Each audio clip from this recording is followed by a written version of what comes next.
এখানে 63 পাস, এখানে 63 পাস, দুই জায়গায় দুইটা বেয়ারিং থাকে এবং এটা হচ্ছে গিয়া মোবিল মারে, যেটাকে মোবিল দিতে সাহায্য করে। তো এই যে দেখছেন এই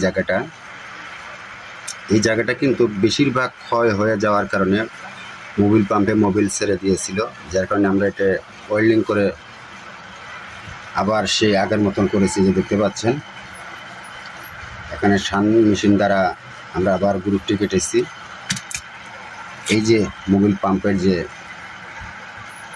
রটার যেটাকে বলে, সেটাও কিন্তু ক্ষয় হয়েছে দেখতে পাচ্ছেন। তবে এটা ভালো আছে, কোনো সমস্যা নাই। তো এটাকে আমরা এবার কাজ করলাম এবং এই জায়গাটা খেয়াল রাখছি।